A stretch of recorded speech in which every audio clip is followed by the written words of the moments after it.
Podcasting from Portland East to Portland West, from Big Pine Key to Pacific Beach, and from San Juan to Guam, this is All Across America. Well, Laura, it's a pleasure to have you on the show. Thank you so much for joining me. Thanks for having me. So we're here to talk about West Virginia, and I feel like we've got to start with geography. It says so much about the state, and maybe you could just kind of walk us through, drive us through West Virginia geography. Well, so first of all, there are a whole lot of people that don't seem to know that West Virginia exists. As a West Virginian, we're incredibly used to hearing, "Oh, Western Virginia," and we say, "No, it's what there was actually a war, and we're our own state, and it's a real thing." So there's that, and then there are countless maps that leave West Virginia off. I mean, you'd think that this would not be a thing. I saw an ice cube trade that had 49 states, and Ohio was just kind of smushed up against Pennsylvania and Virginia. There was no West Virginia. And then on NPR the other day, they ran a story and they had the entire map of the United States, and every state had its little 2-letter abbreviation, and except West Virginia, which was completely blank. So we were drawn in, but we weren't labeled. So West Virginia is unique because it doesn't really have a place. It is the westernmost of the eastern states, and the easternmost of like the Midwest states, the northernmost of the southern states, and the southernmost of the northern states. And depending on the entity that is categorizing us, we can be labeled Mid-Atlantic, we can be labeled South, we can be labeled Midwest. We're all of these things. And so even we don't really know where we fit in the world. We know it's our home, but we also know that nobody else really knows exactly where West Virginia is, and more importantly, what's going on in West Virginia. It just seems to be a place like the Bermuda Triangle. So talk about the Appalachia. I mean, maybe we should talk about the pronunciation of Appalachia. I'm Right. saying it right, aren't I? Well, I mean, it depends on who you ask. I know that an awful lot of Appalachians believe that Appalachia is the correct way to pronounce it, and that if you were to say Appalachia, that's the word that the oppressors would use. And there are a lot of folks who believe that, and I say Appalachia, but I know plenty of Appalachians that say Appalachia. And they themselves will sometimes comment and say, I got called out for saying Appalachia. I'm thinking of one in particular, Matthew Ferrance, who's an author of a book called Appalachia North. And he writes in his book, he went to WVU. He's from Western Pennsylvania, and he grew up calling it Appalachia. And it wasn't until he got to WVU, I believe, that he realized he had been saying it wrong. So I say Appalachia, but I'm never going to throw shade at anybody who says Appalachia or Appalachia. We're just happy that y'all are here and that you're having conversations about us. I did Google it. I mean, I went to Appalachian State, so I was schooled early on in the pronunciation. But Google says Appalachia. Yeah. I was very surprised to see that. Kind of cool. Kind of cool. Yeah. I think it's a conversation that is being had more now that sort of Appalachia is having a renaissance, and people are suddenly aware of Appalachia more than they used to be and talking about it. And so the pronunciation is up there in terms of conversation topics. So can we talk about the ARC, the Appalachian Regional Commission? And you talk that there are 6 regions that it's a government commission, but five of these 6 regions are all in the state of West Virginia. Yeah, so we are the only state that lies entirely within Appalachia per the Appalachian Regional Commission. And you could spend, if you had a really, really long day and a lot of gas and several Red Bulls, you could drive through 5 out of those regions in one day if you wanted to circle the whole state.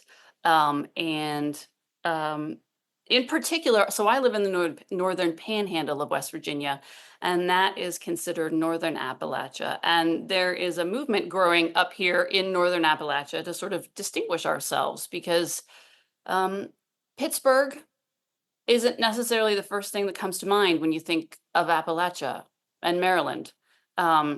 but it absolutely is. And so just in the last, I don't know, 10 years or so, Northern Appalachians have sort of started to raise their hands and say, hey, we're up here. We are just as Appalachian as Kentucky, as Tennessee, as the Carolinas. Let's have a conversation about that. And so there's some really amazing writers here in Northern Appalachia that are stepping up to the microphone, and it's a pretty exciting time. And just for folks, the Appalachian region extends from Ithaca to New York, all the way down to past Tupelo, Mississippi. So I think it's 13 states. So it's a It's big yeah, swath down the middle of the mountains along the, I shouldn't say East Coast, along the eastern part of the United States. right. The Right. huge Yeah, region. it's a big, big area and it's incredibly varied. It's incredibly varied. And so you talked about the Northern Panhandle. I think West Virginia is unique in that that's the only state with two panhandles. Am I right? I think so. I think so. The Eastern Panhandle is enormous. And the further east you get, the more it starts to take on a Washington, D.C. feel. And that's another unique thing about West Virginia because we're oddly shaped and we touch lots of other states. So the further east you go into the panhandle, the more you have a DC, Maryland feel. Up where I live in the northern panhandle, which is just four little counties, and I live in Ohio County, which is the smallest county in the state. And the next county up, we have a town called Weirton, which touches both Pennsylvania and Ohio. It's the only town in America, I believe, that touches two different states. Wow. Um, and we have Pittsburgh accents up here. We don't have Southern accents. We have Pittsburgh accents. And I can't tell you how many times people, both from West Virginia and outside of West Virginia, will say, well, you're not from West Virginia. You don't have an accent. And we're like, yins are wrong because we've got a Pittsburgh accent. But then you go further south and there's the Ohio influence and the Kentucky influence and the Virginia influence, but the Northern Panhandle is small and it's very different. Most of West Virginia, you know us as a place of coal mining, and we do that up here too. But there's a lot of steel up here, and now there's oil and gas as well. So the Northern Panhandle is a little different up here, and sometimes we feel really removed from the rest of the state. I'm speaking for my Northern Panhandle crew, but I think we can all agree that even sometimes downstate people will say, oh, well, you're not really from West Virginia, at which point we say the DMV begs to differ, sir. We're as Right, much West Virginia as anybody else, but I understand why they look at us differently and why we feel differently, because we genuinely do. It's just a different world up here. and maybe we could talk about the mountains. There was a really great quote in the book, and you were quoting another author, and for me, I'd never understood or saw anything like this until I was first in Eastern Kentucky, but also in particularly in Southern West Virginia, and the mountains just enclose you in a Mhm. way that you don't. And I've been to 48 of the states. You don't feel in anywhere else in the United States. And you wrote, "It's a confining closeness forms a kind of physical bond between people who find it familiar," and there is this Mhm. I don't know, sense of you look a quarter mile in any direction and that's it, and there's a Mhm. wall of a mountain, of a hill around you. Can you talk about Yeah. that? Yeah, well, I mean, we're used to it. I suppose it's like growing up anywhere. The terrain that you grow up with is most comforting. Like my mom grew up in Philadelphia and she loves rolling countryside. And every time I see rolling countryside, I go, the hell is this? Like it's kind of lumpy here, but I can see the horizon and Right.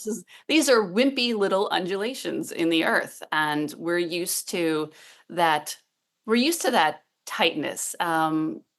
We all live in hollows. I mean, we don't all live in hollows, but that's West Virginia has been carved by water. And when a stream runs down and carves out a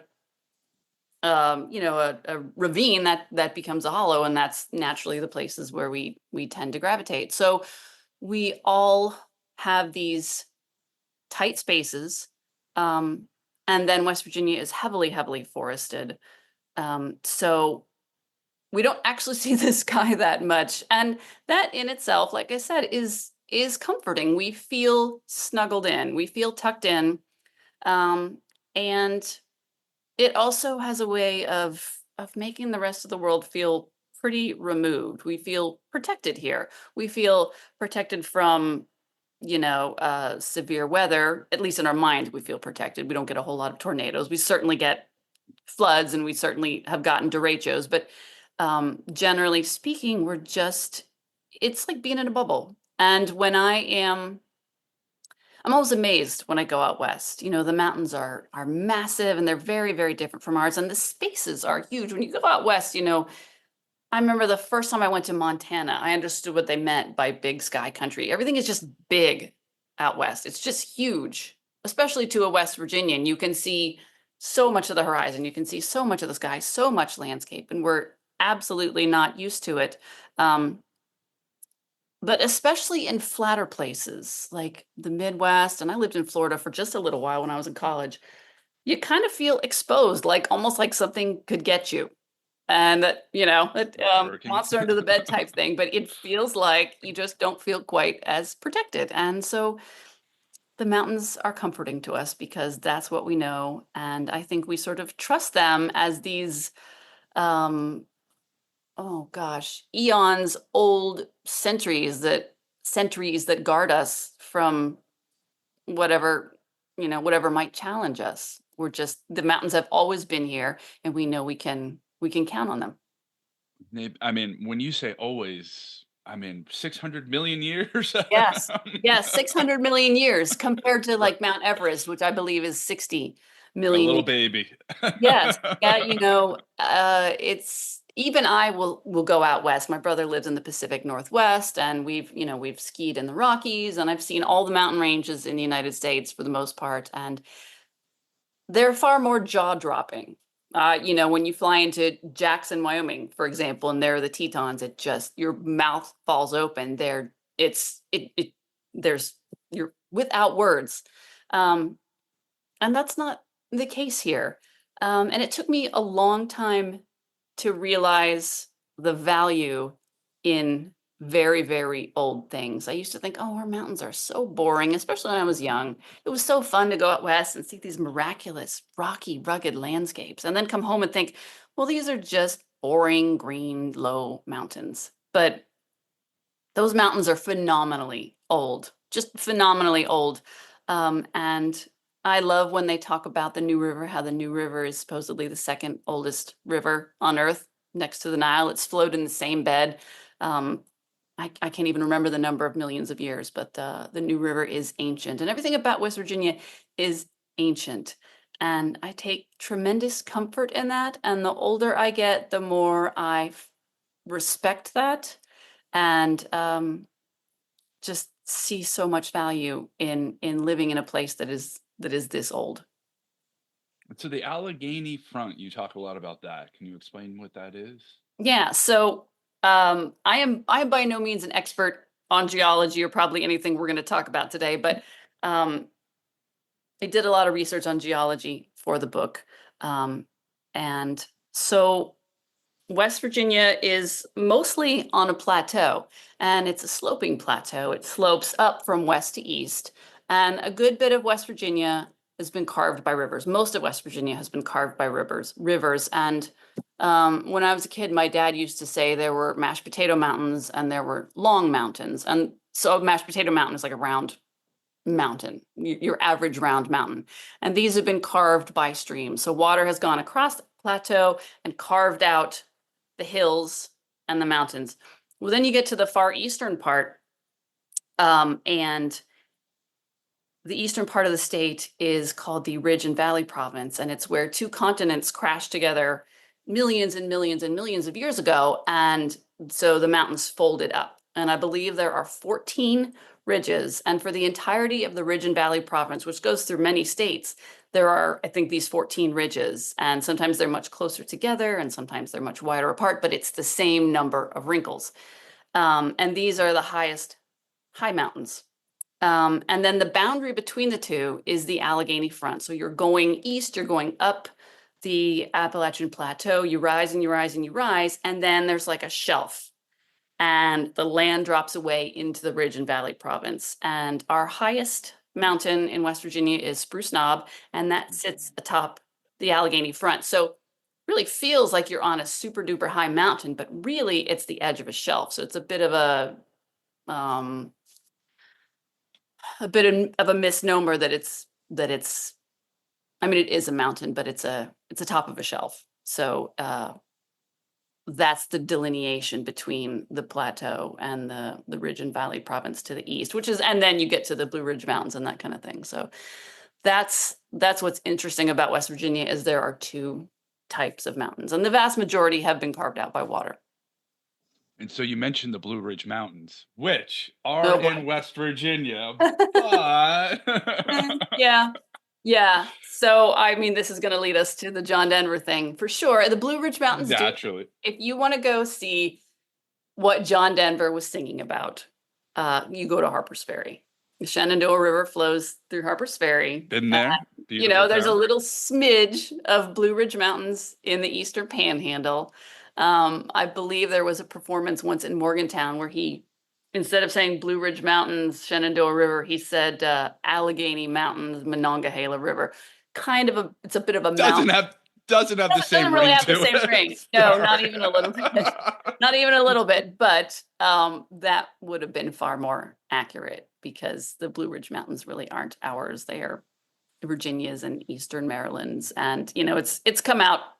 We all know now that the song really, he had never been to West Virginia.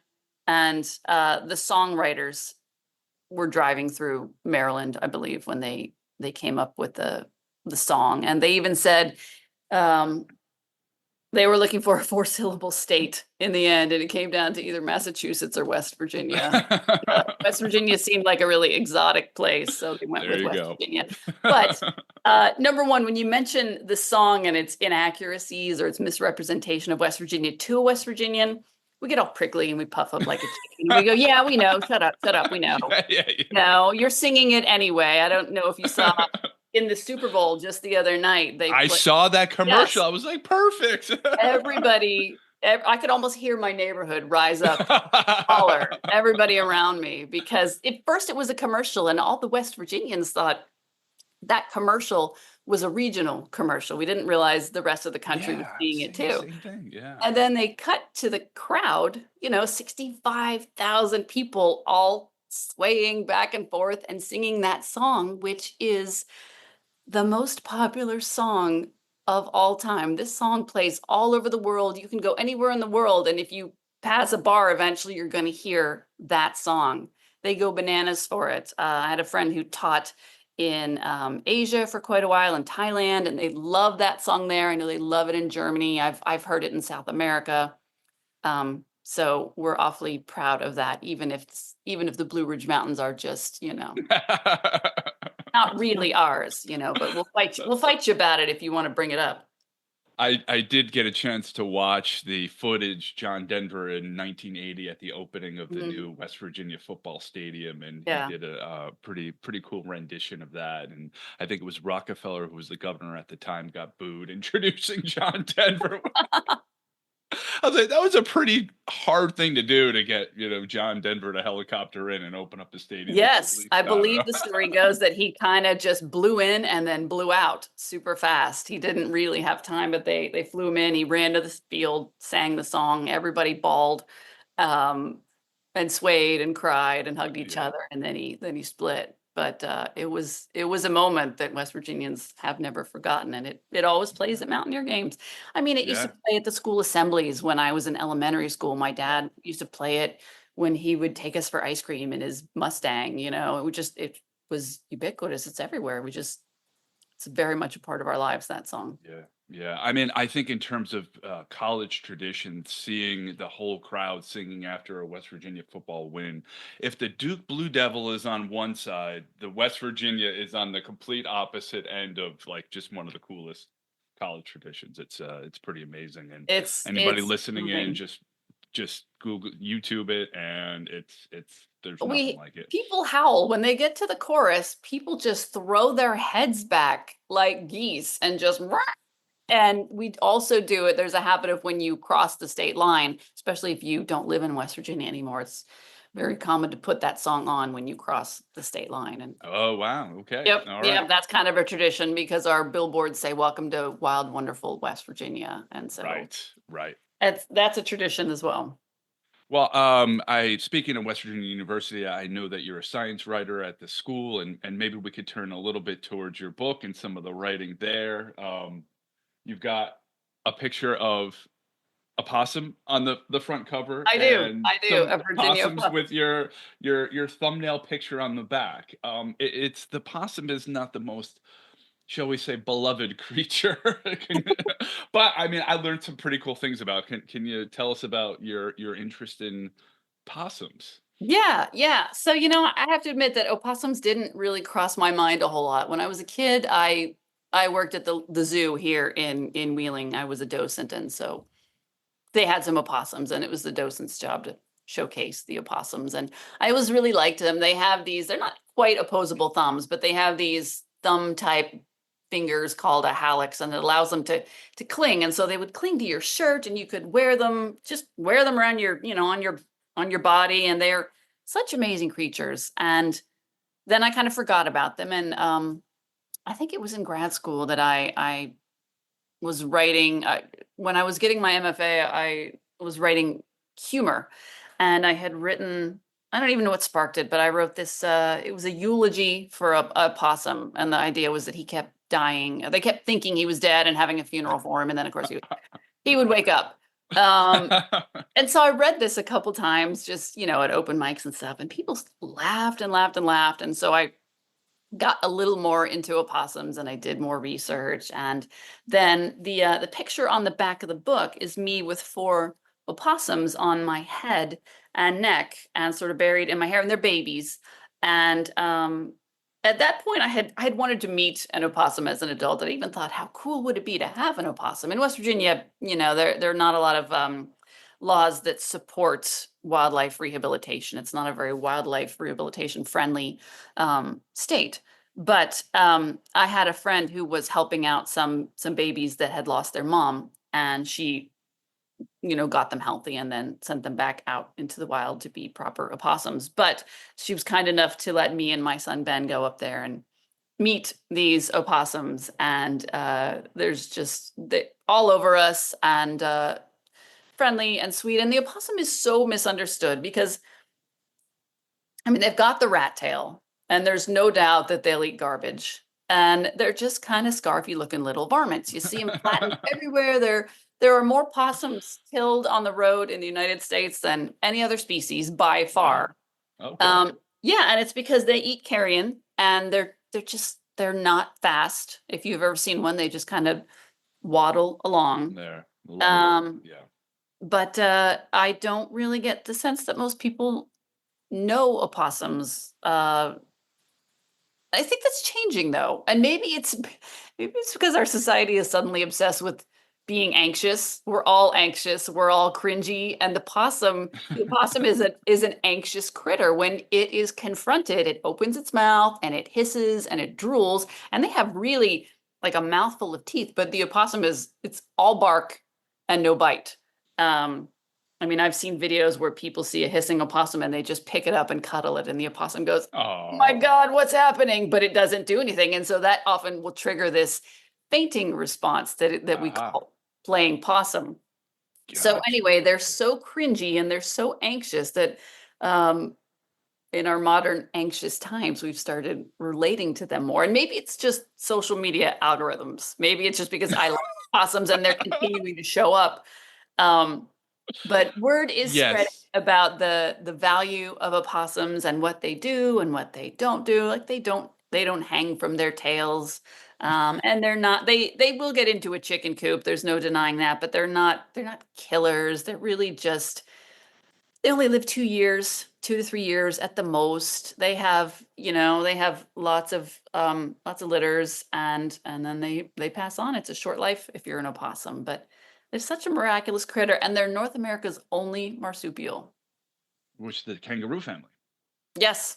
Yep. Wow. And Yep. so they have joeys? The babies are called They do. joeys? Yeah, And they have joeys. So they're born sort of neonatal, and then they crawl up to their mother's pouch, and they spend considerable time there. And by the time they emerge, they've got their eyes open, and um, then the father just nopes out. He has nothing to do with it. But the mom, you'll see videos if you look at videos of like a mom carrying her babies, and sometimes there's like 10 of them or 12 of them, and they're Wow.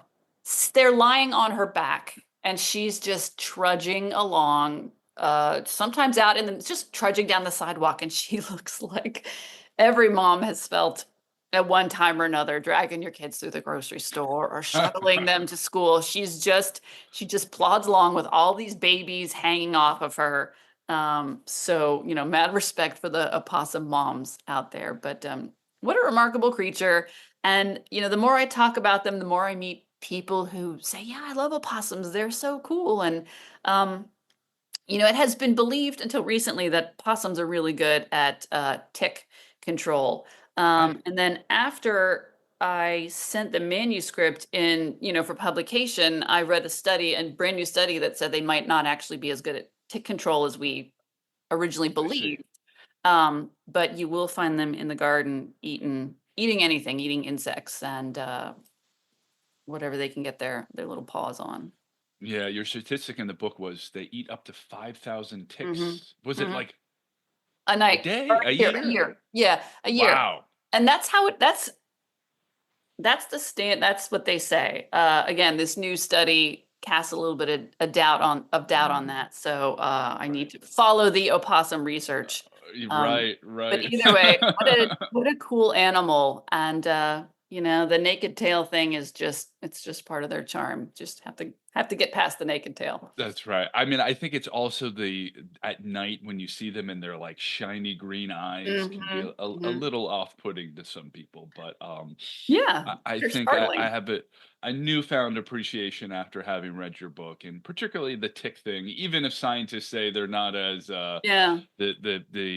killer tick champions as once was thought, it's still Mhm. okay. It's better than spraying pesticides all over your property. Absolutely, absolutely. And if sometimes you'll see them during the day and they're just the most benign looking thing. I even saw a video from the flooding in North Carolina, and it was just a little clip of an opossum stuck on a tree that was hanging over some floodwaters, and somebody eventually rescued it. Some kind soul rescued the opossum, but they're just a benign, humble creature. And I love the the parallels between opossums and Appalachians. I mean, the opossum is not the sexiest beast.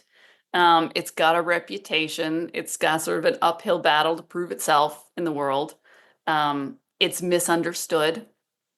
And what could be more Appalachian or West Virginian than an opossum? So I really think that should be our state animal in West Virginia is the black bear, but Okay. I think that we could make the case for the opossum too. How do you think that would work out? I think everybody would hate it because they in Kentucky, I think it was Kentucky, they had a something similar. It wasn't a state animal, but there was a mural drawn. There was a mural that was painted on a brick wall. It was a beautiful mural of a baby opossum like hanging upside down and eating a pokeweed berry.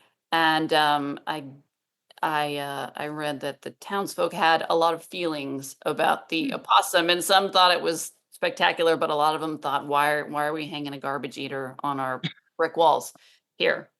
So the opossum, it's definitely got an uphill battle. Definitely got an uphill battle, and you could make the argument that if you're already feeling like the world thinks that we're the Beverly Hillbillies, why would he, Fair enough. add a possum into that? Why wouldn't we make it something sexier and sleeker like a black bear? So the opossum's time maybe will continue to come.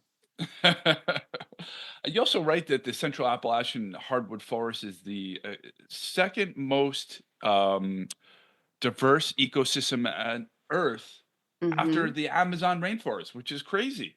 Yeah, yeah. I didn't know that either. So much of this book, the science in this book, like I said, I'm not an expert. I have learned so much about Appalachia, about West Virginia, about the ecology just through the writing of this book. And I'm fortunate to be a science writer in my day job and in my freelance life that I've just interviewed dozens and dozens of scientists and folks who work for the DNR, who are really doing great work for the ecological health of Appalachia. Um, but I did not know about the level of diversity in um, the hardwood forest, and I don't think I appreciated it until I was much older either. I used to think that our forests were hideous in the winter. It's gray and the leaves are gone and it's muddy and it's just a bunch of dead looking trees.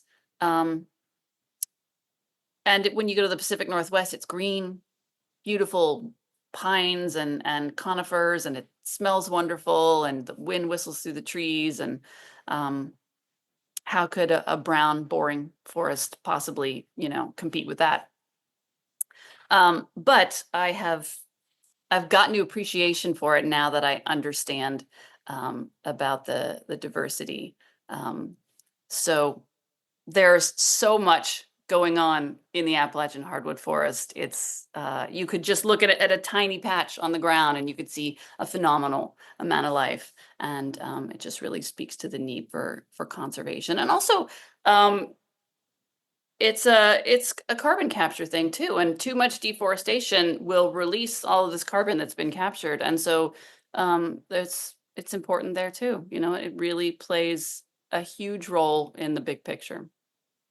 Talking about deforestation, can we talk a little bit about mountaintop removal? Yeah. So for those who don't know, mountaintop removal is an easier way to access coal than digging a hole and sending human beings in there to risk their lives. So what they do is they go to the top of a mountain and they remove all the trees, and then they blast off what they call the overburden. They blast off the top of the mountain. Then they dump the fill over the side of the mountain down into the holler, into the stream, the ravine, like 600 feet of rock and overburden. And then they use machines and they get the coal out. And then when they're done, they're supposed to reclaim the land. Um, but the cheapest way to do that is to plant a non-native grass and call it a day. Um, so that tends to leave the door open for invasive species like autumn olive, which is just a nightmare of a bush tree. You see it all over the place. Anywhere there's been reclaimed land, you'll see autumn olive everywhere. Um, but anyway, so the forest will never grow back the same on the top of these mountains. It would take just centuries to even get the forest back to almost where it started, but it will never be the same. In addition, the ravines that have been filled with the overburden, that's it. Anything that lived there is entombed for all time. So when you like if you go in an airplane over Appalachia, southern West Virginia, you can see them everywhere. I didn't realize, and you can see it on Google Earth too. Get on Google Earth and look at southern West Virginia. You can see just this long swath of chopped off mountains that go from southern West Virginia down into Kentucky. And it's incredibly depressing. Not to mention, um, the health effects. The people who live nearby live near mountaintop removal sites. There's, increased risk of cancer. Sometimes their water turns brown. It is a problem, and I think it's a good thing that miners don't have to risk their lives. There's no denying that the world still needs our coal. The world is still using our coal, um, and no one wants to see everybody knows a family who has lost miners in West Virginia. Yeah. Yeah. So they're just it's a complicated issue. That's the thing about West Virginia. Everything is complicated. They're everything is complicated. It's always this works great, but Yeah. um, Yeah. I so mean, the thing for me about mountaintop removal, obviously the environmental destruction, but it leads to less jobs and mining, and of course, environmental regulations have been a part of that. My understanding, it's a small part, and the largest part has just been the shift towards natural gas. mhm, It's just a cheaper fuel, and I would be remiss if I didn't mention, and I've heard this from union leaders often, is that the importance of coal, and it may not be the energy of the future, but it did help the United States win World War II, and the country is what it is because of coal, because it mhm. was the fuel that smelted the steel for the Yeah, war effort, and our industrialization as a country. And it may not be the fuel of the 21st century, but it certainly helped the United States get to where it is now. But yes, it has been a lot of environmental destruction, of course, black lung disease, and there's obviously a huge pride in the industry and the labor force, but there's also a lot, as you said, to go along with all that. Absolutely, absolutely. And I had a friend whose dad was in the coal industry his whole career, and she used to say, yes, coal is dirty, and we can do it better, but everybody needs to stop charging their cell phones so much if we want to make the Yeah, transition. That was an interesting point. I mean, I'm yeah, sitting here yeah, talking to you on my laptop with my phone on and a couple kitchen lights on so that you can see my face properly. Why? So it's not that simple. And I also have come to realize as a West Virginian that because we're a coal state, um, sometimes we're sort of the scapegoat for climate change. Climate change right. is not West Virginia's fault. It's not our fault. It's a much bigger picture. So it's easy to blame the coal miners in West Virginia for what's going on, but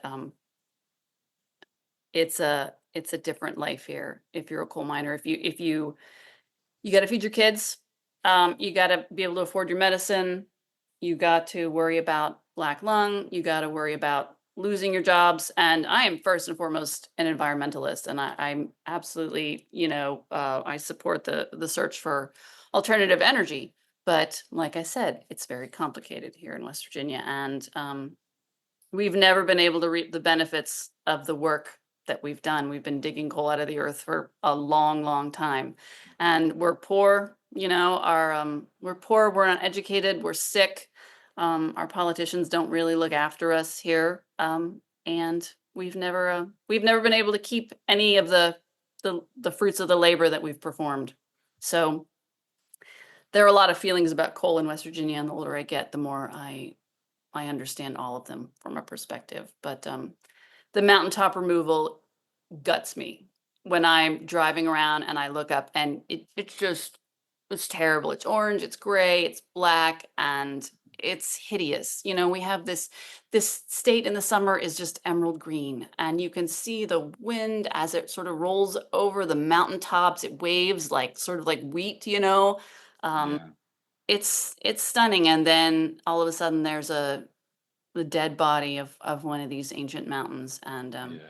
it just breaks my heart, and I don't know what the answer is, but It, um yeah, it's like a cosmic razor blade almost, just shaving off a it mountain. is. It's, It is. it's Yeah, crazy.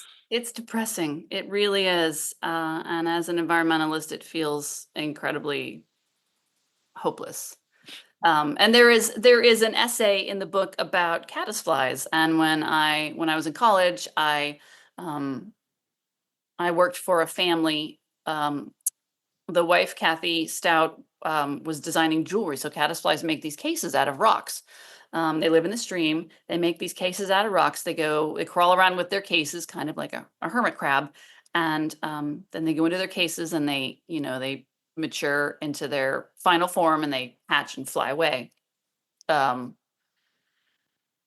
Her husband, Ben Stout, was a water quality expert and a biologist here in Wheeling. He taught at Wheeling Jesuit University.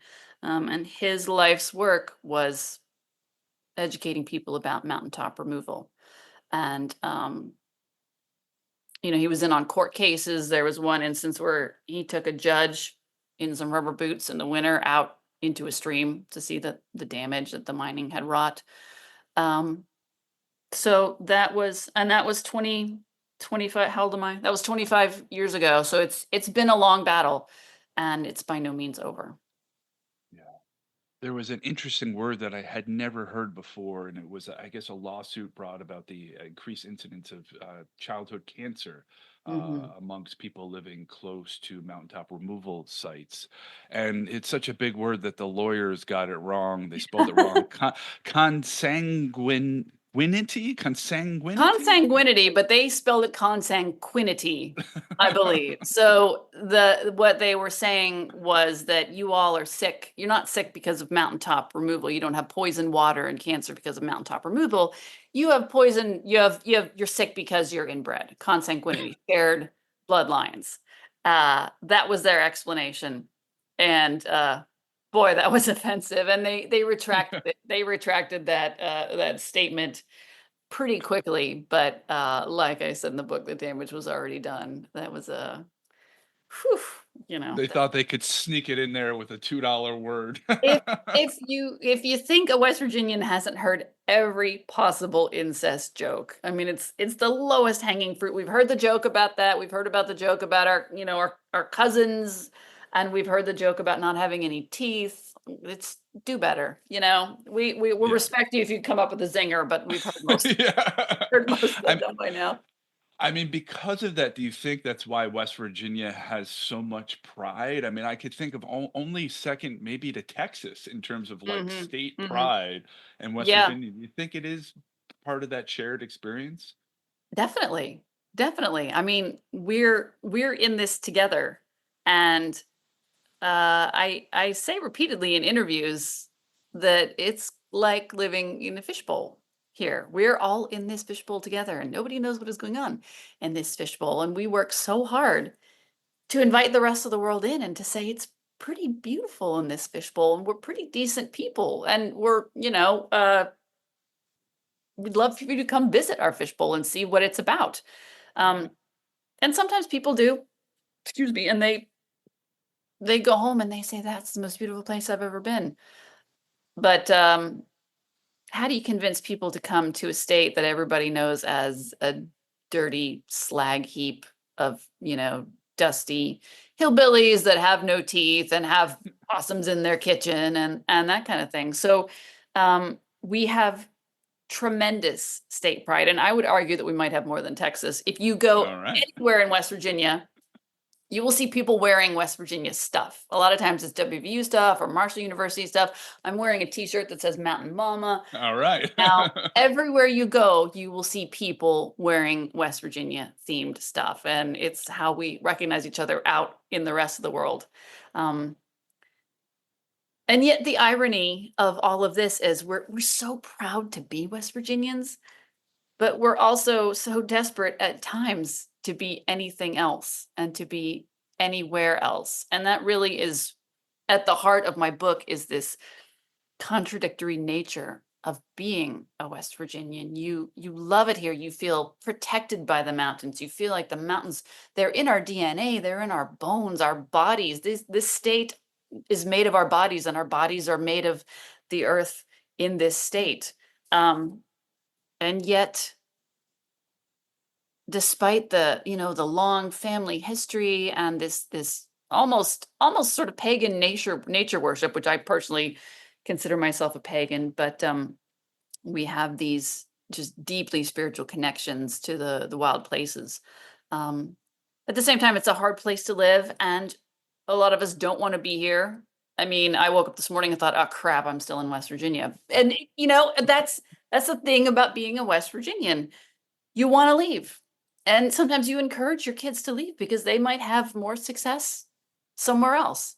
Um, you're constantly torn. And then, this afternoon I'll go, well, you know what? It's a beautiful afternoon and I'm so lucky to live here. And there are good people here. And so it changes all the time. So we're both proud of West Virginia and ashamed of West Virginia.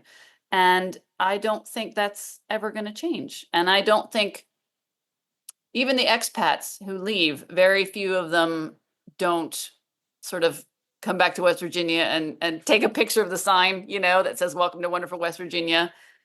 Very few of them don't miss West Virginia in some way.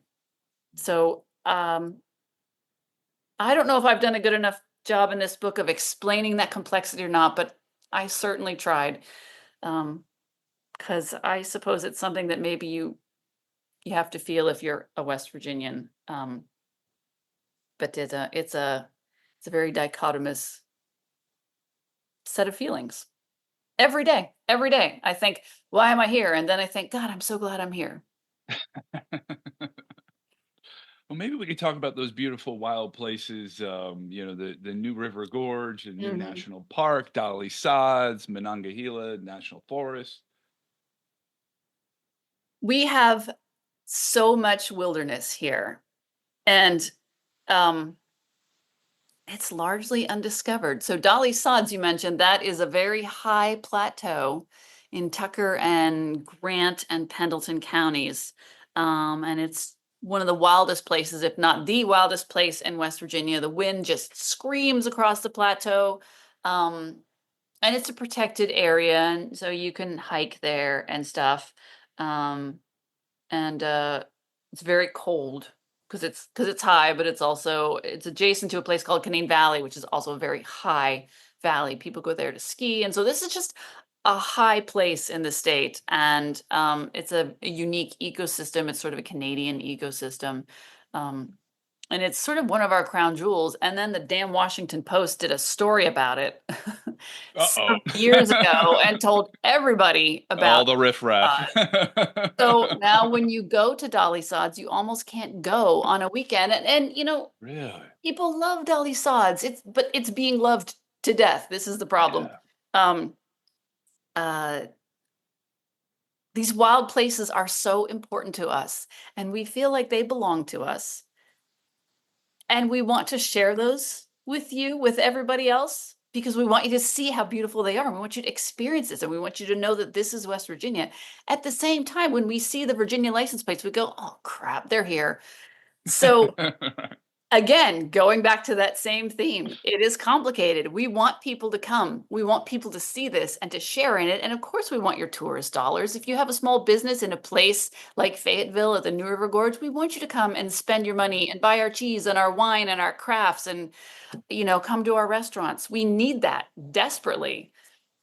But when you invite people in, then you inevitably open your sacred places up to things like environmental degradation and overcrowding. And we don't really have the infrastructure in a lot of cases to support huge crowds. We have the New River Gorge National Park and Preserve now, and that is so cool. And it's high time. But the last time I spoke to a supervisor down there, which was several years ago, he said we're not there with the infrastructure yet. People are coming, and we're so happy they're coming, and we're getting there, but it's a process to get all that in place. So there are places in West Virginia where tourists don't tend to go, and there are a lot of West Virginians who will find these places or will stick to these places, especially like in the heart of the state. Tourists tend to go to Dolly Sods and in Pendleton County, that's where Spruce Knob is, Gotcha. the highest one, the highest mountain, and Seneca Rocks is there. That's a rock climbing spot. If you go a little further down to Pocahontas County, there's the Green Bank Telescope, which is the world's largest fully steerable radio telescope. Wow. Snowshoe, which is the biggest ski resort in the state. So there's an awful lot to do in West Virginia, and most of it is outdoorsy. I mean, there are plenty of museums and festivals and that kind of thing, but West Virginia is really an outdoor lover's paradise. Whitewater rafting, the New River, the Gauley River, the Cheat River.